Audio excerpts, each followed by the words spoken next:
Okay, so you're about to release your new album. Yeah. Could you tell me a little bit about it?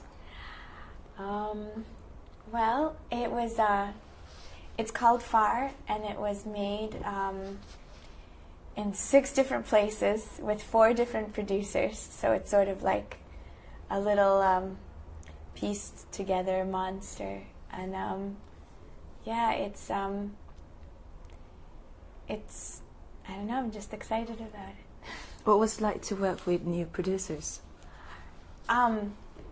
Really cool. I love working with new people because you always learn something of how they approach music, how they approach sounds, and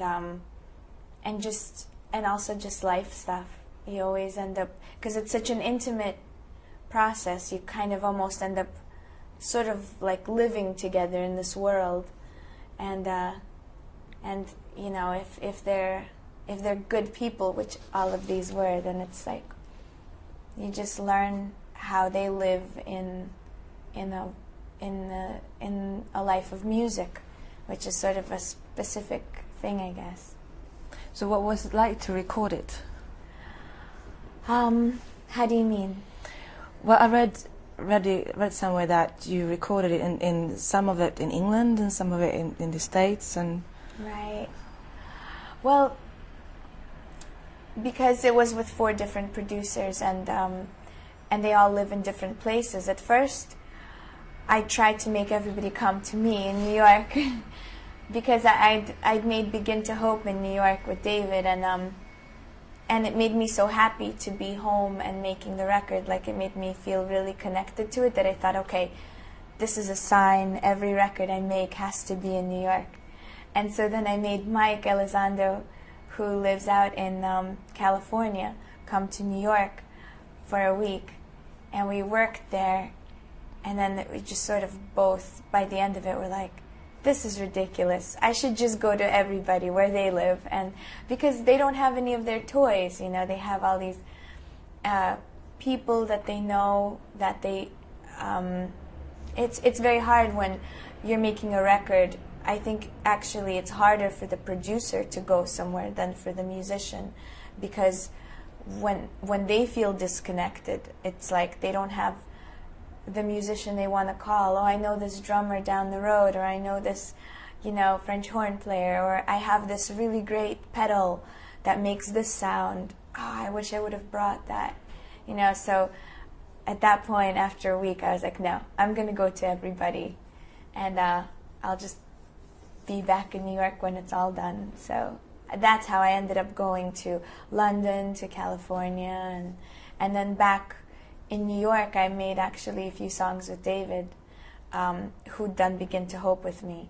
So it kind of felt like a return home, and it was really fun. And I also read that in one of the songs you're barking like a dolphin. Well, it's funny you say barking like, because it was supposed to be a dolphin sound, but now when I listen to it, it sounds sometimes like a dog. So I think maybe I didn't do such a great, it does sound like barking to me. So yeah, I mean, yeah, exactly. I'm barking like a dolphin.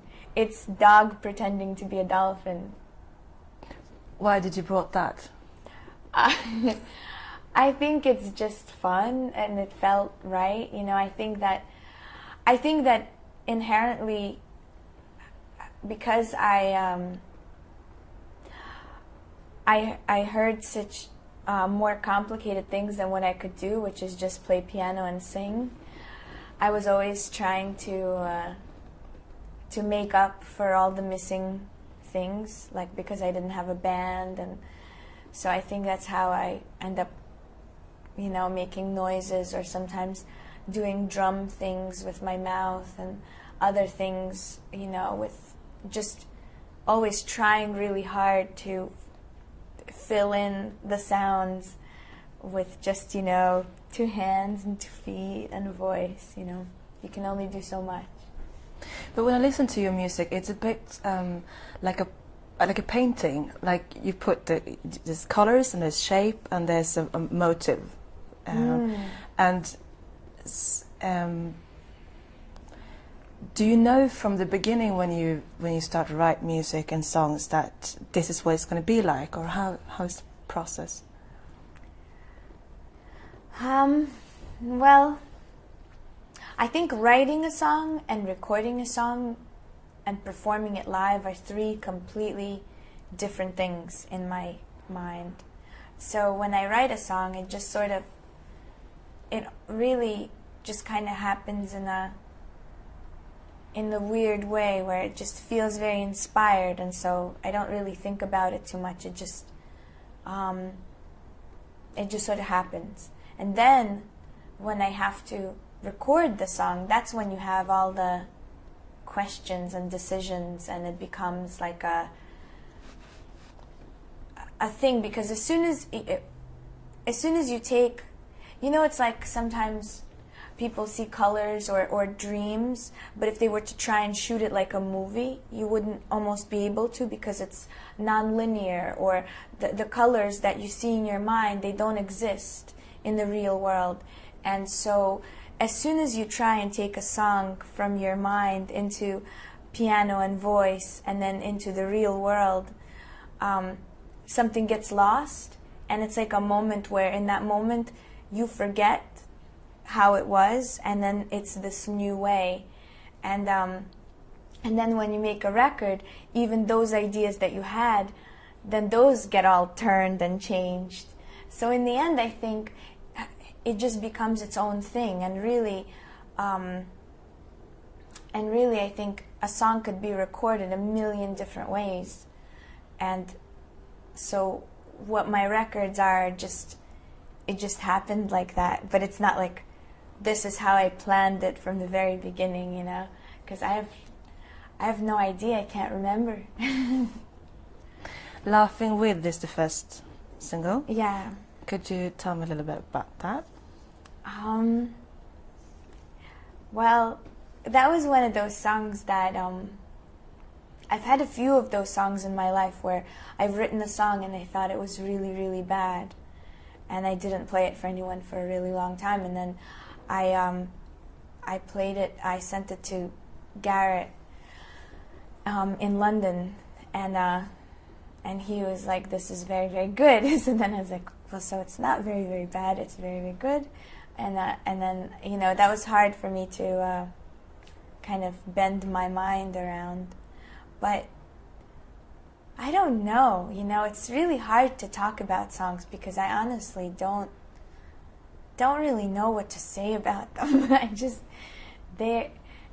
Sometimes I think, I don't know, they're just feelings that happened, and it's really hard to try and think about them even.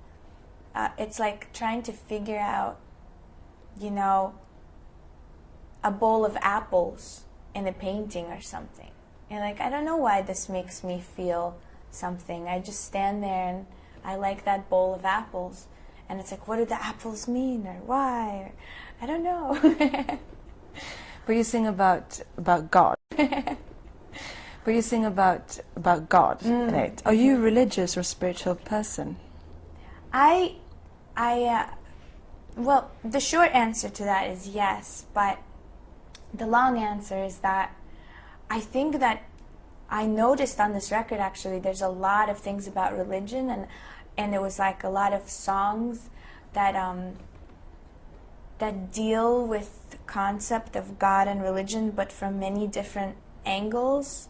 And so sometimes it's sarcastic, and sometimes it's with love, and sometimes it's with like confusion, and sometimes, and so I think in the end I don't really have like this is my manifesto on God and religion, this is what I believe in, and I think that it changes from day to day, and I've always been really interested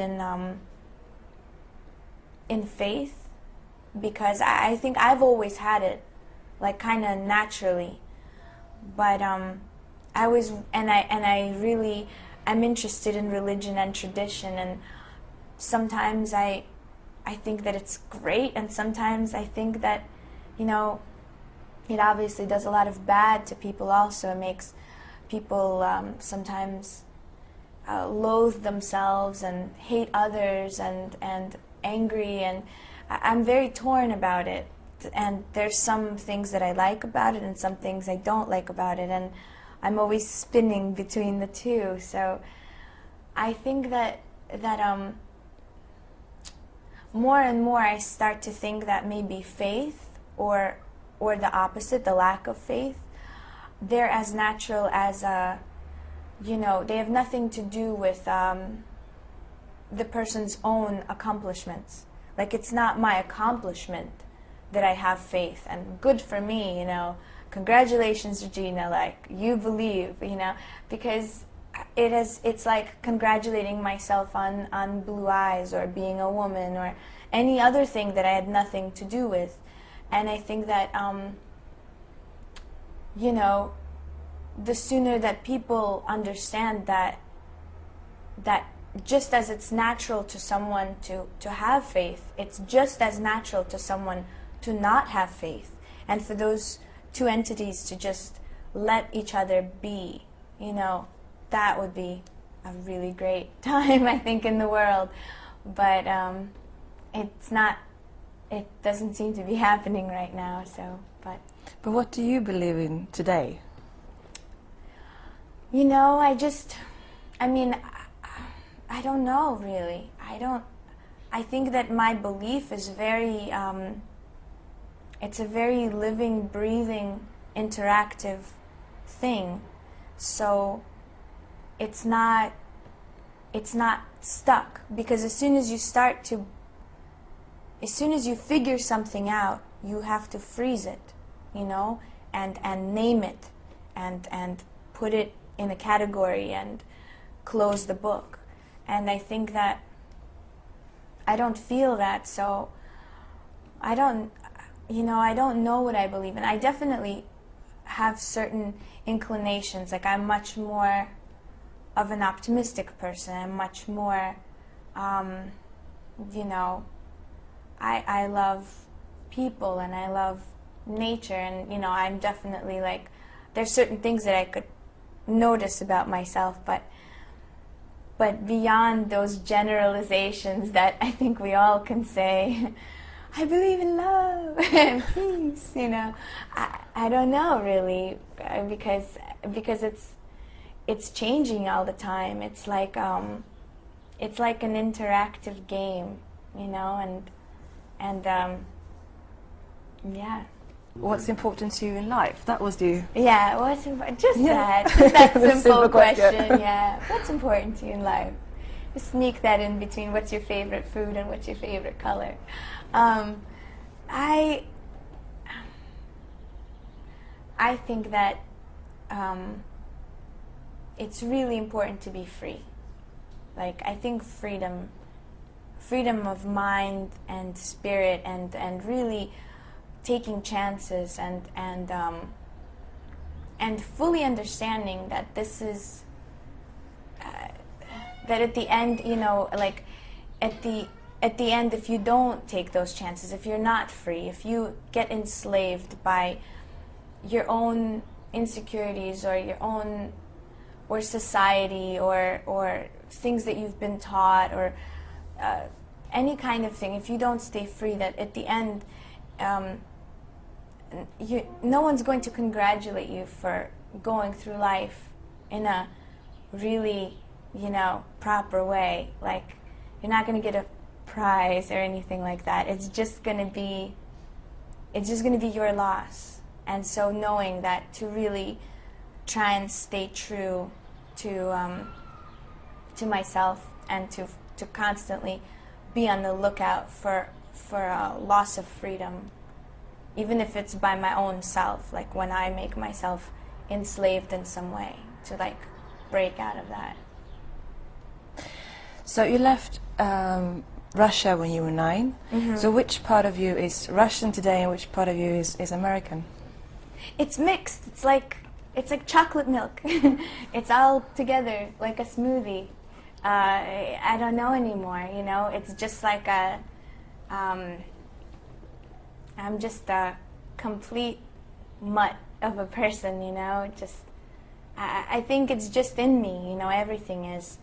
And I think because I came at such a young age, but old enough to already be aware of Russia and to have all these memories and, you know, to have the language and to be able to read books and talk to my parents and have that that sense of that outlook and that even the sense of humor that they have. Like, I have the sense of humor of like a Russian adult, you know. So because of that, I think that I'm just all, you know, confused. Do you go back? I've actually not been back ever since I left. And right here, actually, in Sweden, I'm very close. I was looking at flights. It's like just, you know, I think it's 2 hours from St. Petersburg or something. And it kind of, it gives me a little bit of a shock, you know, when you think about it. Like, but it's been so long now that I almost, you know, it's been so long, you almost don't know even how to go back, because it's like, well, I'll just wait. And then it becomes even longer, you know. It's like a friend that you haven't called in a long time, so you feel bad that you didn't call them, so you don't call them. Then you feel bad, so you don't call them. And then eventually you say, how did so much time go by and I didn't call them? But I think I think inside I know that it would be a very intense experience to go back, and so I've just been procrastinating because I've been having a lot of intense experiences. Like, this whole thing is already so intense. It's like I have to wait. It's like can't do everything at the same time, otherwise my heart will just like explode, you know. It's like play festivals, go all over the world, like make music, go back to Russia. It's just like, no, wait. But you're coming back to Sweden soon for a festival. Yeah, I'm really excited. I'm coming back, I think, in a month, maybe. I don't know. I don't know what day it is. I don't know what year. July. Yeah, and Halsfred, right? It's pronounced. I don't know. My pronunciation sucks. But yeah, I'm really excited about it. So I'm coming back soon. So could you say something in Russian then? Like, thank you and have a nice day or something. Okay. Привет и всего хорошего. Спасибо. Okej. Nu har vi 20 sekunder kvar.